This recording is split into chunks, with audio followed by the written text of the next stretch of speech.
Mungkin saja engkau membenci atau tidak suka sesuatu, padahal itu baik untukmu. Dan mungkin juga engkau mencintai sesuatu, padahal itu buruk buatmu. Allah lebih tahu, sedangkan kalian tidak tahu.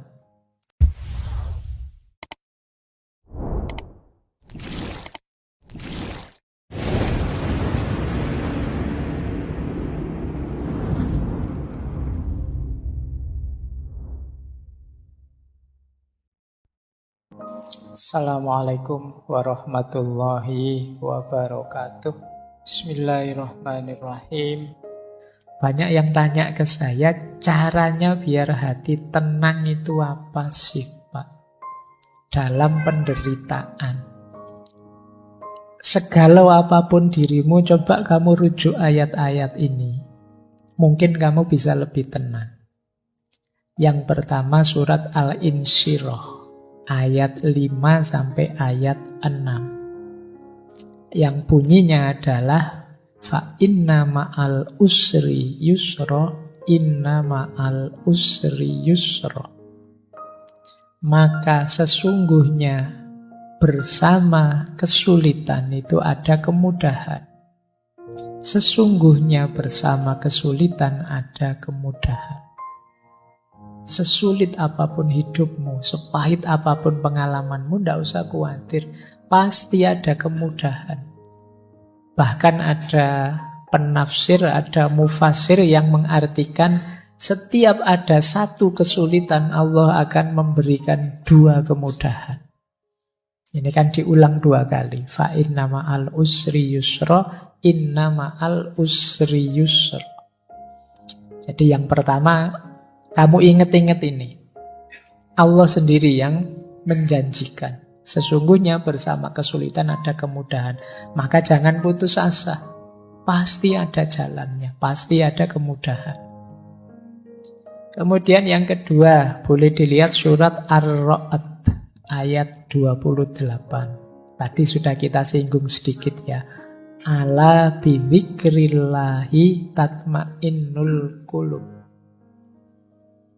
Sesungguhnya dengan mengingat Allah, bukankah dengan mengingat Allah itu hati menjadi tenang.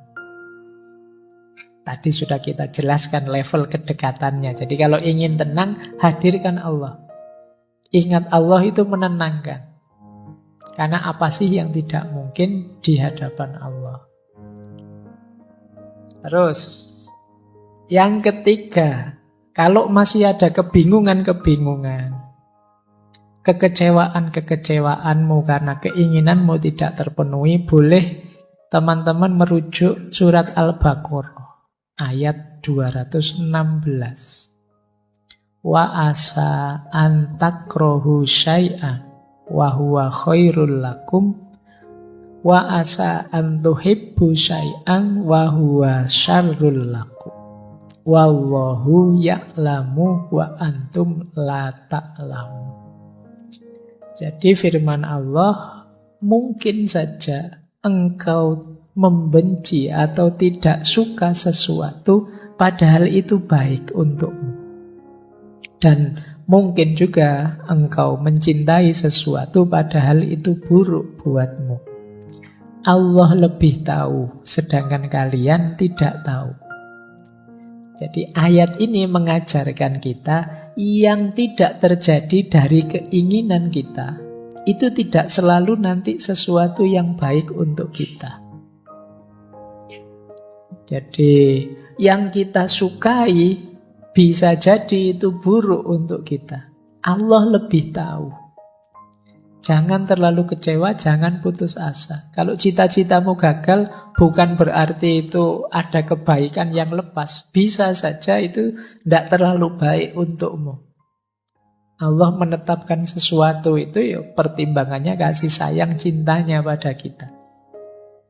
Pikiran kita terbatas. Sulit untuk bisa tahu sampai detail sedalam-dalamnya manfaat dan efeknya sesuatu. Allah lebih tahu. Jadi kalau teman-teman sedang kecewa, sedang galau, keinginannya kok tidak terpenuhi, baca ayat ini. bisa saja yang aku inginkan, yang tidak terpenuhi itu sesuatu yang aku sukai sih, tapi bisa saja dia buruk untukku. Bisa saja yang aku hindar-hindari ternyata inilah yang baik untukku. Allah tahu, kita yang tidak tahu. Nah, membaca ayat ini mungkin bisa menenangkan kita. Kalau masih ada galau-galaunya, wa idza sa'alaka ibadi anni fa inni qarib ujibu da'watad da'i idza da'ani. Kalau hambaku meminta padaku, sesungguhnya aku dekat. Aku menjawab doa orang yang berdoa saat dia berdoa padaku. Jadi ayat ini menenteramkan kita masih punya Allah dan Allah dekat. Apapun yang aku minta, insya Allah akan dikabulkan. Nah, ini akan menenangkan kita. Yang terakhir surat Ar-Ra'd ayat 24. Salamun alaikum bima sobartum fani'ma uqbaddar. Ini finalnya. Kalau memang yang atas-atas tadi masih sulit, sadarilah tetap salamun alaikum bima sobartum. Selamat atas kamu karena kesabaranmu. Fani'ma uqbaddar itu betapa nikmatnya rumah tempat kita kembali nanti ke hadapan Allah. Hidup ini memang banyak ujian, banyak kesulitan, tidak masalah, sabarlah. Ada kenikmatan puncak nantinya bersama Allah. Itu fani'ma uqbaddar.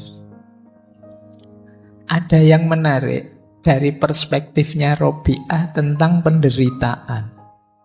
Coba nanti kita cek ya, kita ada di mana. Jadi satu ketika jalan bareng beberapa sufi besar. Robi'ah, kemudian Hasan al-Basri, Malik bin Dinar, dan Syakik al-Balkhi.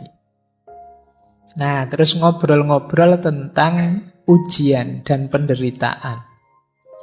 Diawali Imam Hasan al-Basri, kata beliau, orang itu tidak dipercaya kata-katanya. Jika dia tidak tabah kalau ada ujian dari Tuhannya. Sebaik apapun yang diomongkan orang, kata Hasan al-Basri, kalau dapat ujian kok tidak kuat, tidak tabah, terus melenceng, beda dengan yang diomongkan, ya tidak usah dipercaya omongannya. Ya kalau hidupnya senang terus sih tidak masalah. Tapi begitu ada ujian, coba kayak gimana perilakunya. Orang itu kan kelihatan aslinya kalau pas lagi susah. Kalau pas lagi senang sih kamu enak. Tapi pas lagi susah, ayo coba. Aslimu akan kelihatan. Maka kata Hasan al-Basri, orang itu tidak bisa dipercaya kata-katanya kalau dia tidak tabah menerima ujian dari Tuhan. Tapi pandangan ini dikritik oleh Robi'ah. Kata-katamu itu berbau egoisme. Masih aku. Nah, terus Syakik mencoba menjawab, mungkin ini yang diinginkan Robi'ah. Kata Syakik al-Balkhi, seseorang tidak dapat dipercaya kata-katanya jika dia tidak bersyukur atas ujian dari Tuhannya. Ini lebih tinggi levelnya. Diuji sulit tapi malah bersyukur. Ini sebenarnya orang pintar. Karena dia tahu di balik segala ujian dari Allah itu pasti ada hikmah, ada makna untuk peningkatan kualitas dirinya. Maka ketika diberi kesulitan dia bersyukur. Ini lebih tinggi. Kalau di Imam Hasan al-Basri tadi agak defensif, bertahan. Kalau di Syekh Syakik al-Balkhi ini enggak, dapat ujian malah bersyukur. Alhamdulillah ya Allah, Engkau beri aku ujian. Tapi kata Robi'ah, masih belum. Kita butuh yang lebih baik dari itu. Ini sudah luar biasa, ternyata masih kurang tinggi. Nah, Syekh Malik bin Dinar masuk. Kata dia, seseorang itu tidak dapat dipercaya kata-katanya jika dia tidak gembira atas ujian dari Tuhannya. Ini lebih tinggi. Kalau ini Ketika dapat ujian malah gembira, malah alhamdulillah. Seperti Robiah tadi, seneng aku diuji oleh Allah, seneng aku hatiku dipatahkan oleh Allah. Tapi ya untuk nyampe sini saja berat. Tapi ini level tinggi memang. Di atas tadi tidak sekedar syukur, dia juga gembira. Itu pun Robiah masih belum. Jadi ada yang lebih baik dari itu. Nah, balik mereka bertiga tanya, terus gimana yang baik itu? Kata Robiah, seseorang tidak dapat dipercaya kata-katanya jika dia tidak melupakan ujian saat merenungi Tuhannya. Ini cara berpikirnya dibalik oleh Robiah. Kita itu kan ketika dapat ujian baru ingat Tuhan. Tapi kalau di Robiah dibalik, ketika kita ingat dekat dengan Tuhan, kita siap menerima apapun termasuk ujian. Jadi orang di levelnya Robiah ini bahkan sebelum mendapat ujian, dia sudah ikhlas, sudah ridho. Ya Allah, engkau beri apapun aku siap. Yang paling pahit pun aku siap. Asal engkau tidak meninggalkanku. Ini yang saya bilang tadi, level cinta. Sulit orang seperti ini. Karena itu berarti dia tidak tidak minta yang sifatnya menyenangkan, menggembirakan. Yang dia minta hanya biar bisa dekat pada Allah. Kalau kita kan masih banyak permohonan macam-macam kepada Allah. Kalau Robiah tidak. Dia mintanya Allah saja. Nah, ini coba ya nanti kalian ada di mana. Kata Imam Syafi'i, ketika hatimu terlalu berharap kepada seseorang, maka Allah timpakan ke atas kamu pedihnya sebuah pengharapan. Supaya engkau mengetahui bahwa Allah sangat mencemburui hati yang berharap selain Dia. Maka Allah menghalangimu dari perkara tersebut agar kamu kembali berharap kepadanya. Ini coba kamu pahami maksudnya Imam Syafi'i ya. Orang itu bisa patah hati karena dia kecewa pada orang lain. Kekecewaan ini muncul karena sebelumnya ada harapan pada orang lain itu. Kalau kamu tidak terlalu berharap, ya tidak terlalu kecewa. Semakin besar harapan, semakin besar kekecewaan. Berarti itu bukti Allah mencintai kita. Buktinya Allah cemburu apa? Dipatahkan hati kita biar tidak terlalu melekat padanya. Nah, kenapa hati kita bisa patah? Ya karena kemarin terlalu melekat. Kamu terlalu berharap padanya, terlalu menginginkannya. Apapun yang terjadi dalam hidupmu, tidak peduli betapapun sulitnya hal itu, jangan memasuki lingkungan keputusasaan. Bahkan ketika semua pintu tertutup, Tuhan akan membuka jalan baru hanya untukmu. Berterima kasihlah. Sangat mudah untuk bersyukur ketika semuanya baik-baik saja. Tetapi seorang sufi bersyukur tidak hanya atas apa yang telah diberikan kepadanya, tetapi juga atas semua yang telah tertolak darinya. Nah, ini levelnya seperti Syekh Hasan Basri dan kawan-kawan tadi. Apapun kesulitanmu, seberat apapun bebanmu, kamu ingat-ingat satu rumus final ini, jangan putus asa. Itu saja. Ini gawang terakhir. Jadi kalau sepak bola itu, ini jangan sampai bobol. Bahwa pemain lapangan tengah jatuh, jungkir balik, backnya juga pontang-panting, tidak masalah. Tapi jangan bobol gawangmu terakhir. Gawang terakhirnya apa? Putus asa. Begitu kamu putus asa, itu tanda bahwa kamu tidak percaya lagi kepada Allah. Kamu lupa bahwa ada Allah. Yang bagi Allah apa sih yang tidak mungkin? Orang yang putus asa itu kan sering pakai kalimat-kalimat, buntu sudah semua jalanku, gelap duniaku, aku gimana lagi ini? Kamu lupa masih ada Tuhan, masih ada Allah.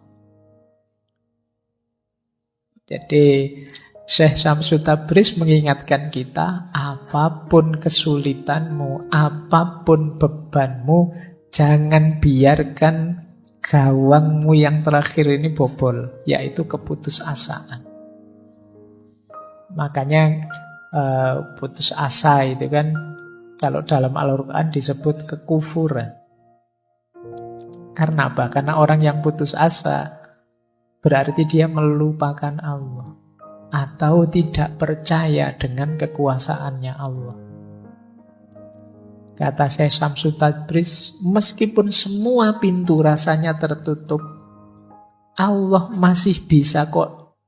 Bukan membuka pintu, bahkan membuat pintu baru Allah bisa. Yang tidak terbayangkan mungkin selama ini olehmu.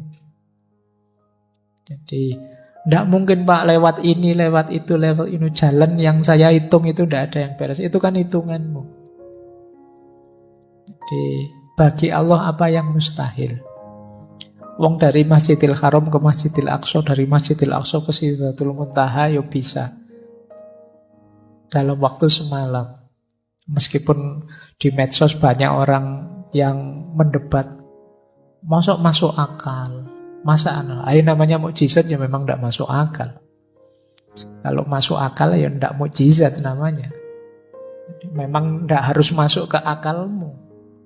Kalau bisa terjangkau oleh pikiranmu, oleh akalmu itu masih biasa. Wong ini peristiwa luar biasa kok. Jadi banyak kemarin saya baca di medsos itu. Naik ke langit ke-7, langit itu apa? Pikirannya kan aneh-aneh.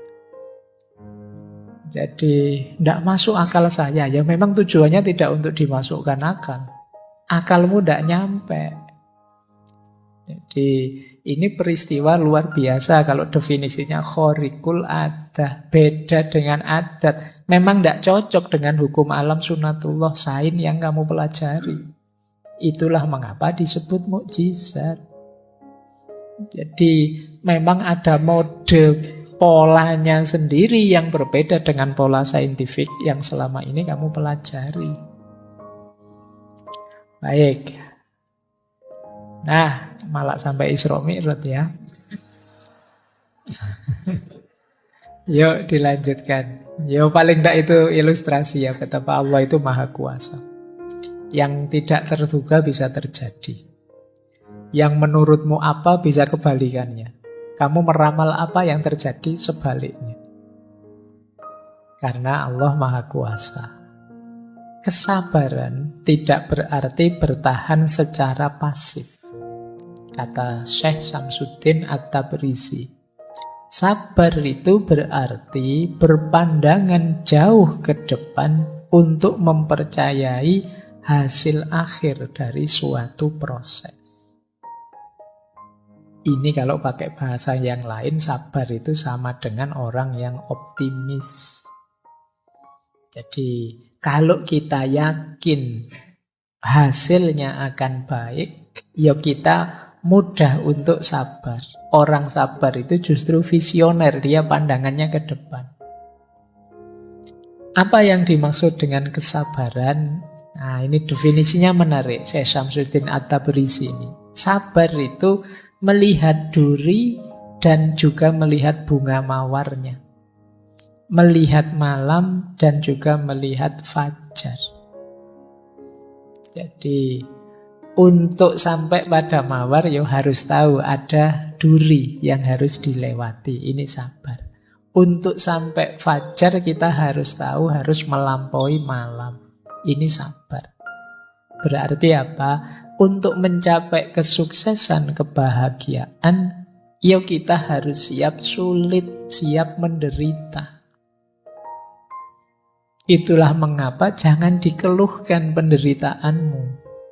Patah hatimu jangan membuatmu putus asa. Sabarlah. Memang untuk bisa meraih keindahannya mawar, kamu harus sanggup melampaui durinya. Untuk bisa melihat indahnya fajar, kamu kan harus sanggup menahan hidup di malam hari. Kalau kalian mau melihat sunrise itu kan ya dibelani ngantuk-ngantuk malam tidak tidur, naik ke atas gunung sampai sana, alhamdulillah bisa kelihatan sekarang sunrise. Itu kan kamu ada tirakatnya, itu kan capek-capek menahan tidak tidur. Jadi ya meskipun setelah melihat sunrise kan kamu hasilnya kan bisa selfie-selfie, foto-foto, itu saja. Nah, hidup juga begitu. Kamu kalau ingin meraih keindahannya harus siap dengan pahitnya. Kita itu seringkali hanya fokus pada mawarnya saja, fokus pada fajarnya saja. Lupa dengan malamnya, lupa dengan durinya. Itu yang membuat kita begitu dropnya ketika mengalami patah hati, ketika mengalami kesulitan hidup. Padahal justru kesulitan itulah yang akan mengantarkan kita pada keindahan. Ini pendapatnya Syekh Syamsuddin At-Tabrisi. Ketidaksabaran berarti menjadi picik untuk tidak dapat melihat hasilnya. Jadi orang tidak sabar itu ya hanya lihat pahitnya saja. Tidak lihat bahwa setelah pahit ada manisnya. Orang tidak sabar itu ketika melihat bunga mawar, sudahlah tidak usah mawar-mawaran, ada durinya kok. Nah, kenapa? Dia tidak tahan, dia hanya lihat durinya. Dia lupa bahwa kalau nanti bisa dapat mawar, indah loh itu. Ya kalau kamu tidak siap menunggu malam, ya kamu tidak akan ketemu indahnya fajar. Sudahlah, tidak usah nyari-nyari fajar, tidur saja enak misalnya, ya sudah. Ini yang disebut tidak sabar. Para pecinta Tuhan tidak pernah kehabisan kesabaran. Karena mereka tahu bahwa agar bulan sabit menjadi purnama dibutuhkan waktu. Tidak mungkin hari ini bulan sabit, besok langsung purnama. Kalau sudah begitu, kiamat itu berarti. Mesti kamu harus nunggu dulu waktunya. Dari bulan sabit jadi purnama, ya paling tidak kamu nunggu 15 hari ya, setengah bulan. Itu pun purnama tidak seterusnya nanti jadi bulan sabit lagi. Itulah kehidupan. Kalau kamu kehilangan kesabaran, hidupmu akan sangat berat. Karena modenya hidup itu naik turun. Tidak mungkin orang hidup itu seneng terus, enak terus. Meskipun kamu pinginnya begitu. Hidup itu mesti ya kadang seneng, kadang tidak seneng, kadang enak, kadang tidak enak. Wis itu wajar. Siaplah menghadapi hidup yang seperti ini. Kunci bahagiamu justru di situ. Kalau kamu siapnya seneng saja, ya siap-siap hidupmu banyak stres, banyak depresi. Semoga tidak ada yang di sini hidupnya nyari susah saja. Kan ada orang itu yang kalau bisa sulit, kenapa dibuat mudah, itu namanya nyari susah. Orang itu normalnya nyari seneng, dia malah nyari susah. Kalau ndak rumit, ndak enak Pak, ndak asik Pak. Yo salahmu dewe kalau gitu. Baik, ya jadi orang yang normal-normal saja. Wajarnya kita mencari kebahagiaan, kesenangan, tapi kita harus sadar hidup ini ada kesulitan juga, ada problem juga, ada naik turunnya juga. Baik, ini dua nasihat dari Syekh Syamsuddin At-Tabrisi. Gurunya banyak sufi juga.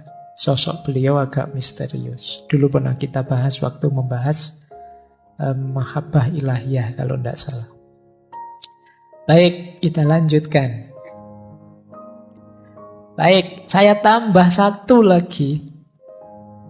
Doa. Mungkin teman-teman butuh praktis doa untuk menenangkan hati. Ada banyak doa yang bisa kita baca saat kita sedang galau. Yang pertama, usahakan nanti kalau berdoa ngerti maknanya ya, biar lebih mantap. Doa ini doa anti kesedihan, yang pertama ini ya, anti males, anti utang. Langsung dari Rasulullah.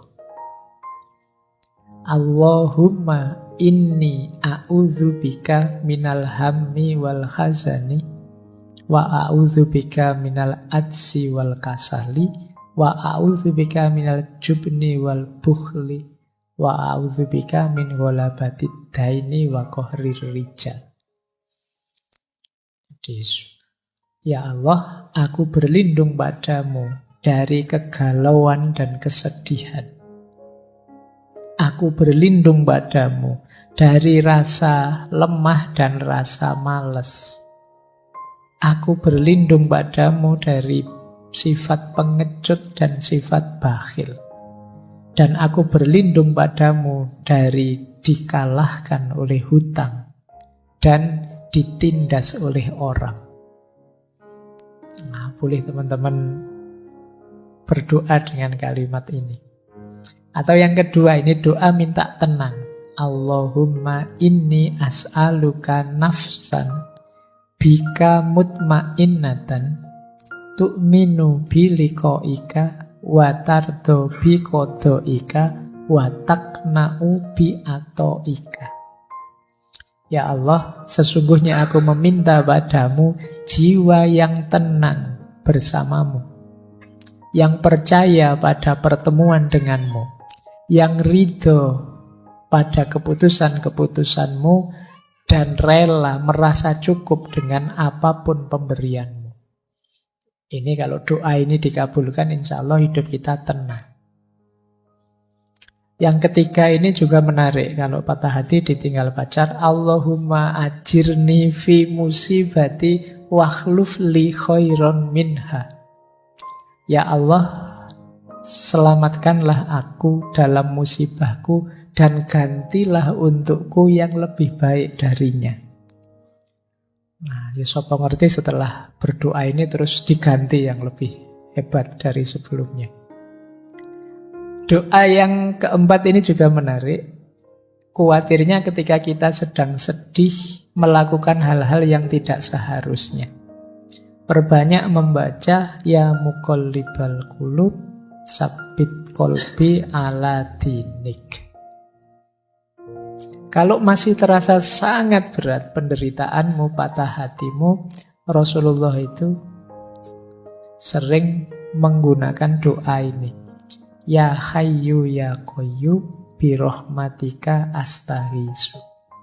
Wahai Zat yang Maha Hidup, yang Maha Tegak, dengan rahmatmu aku minta pertolongan.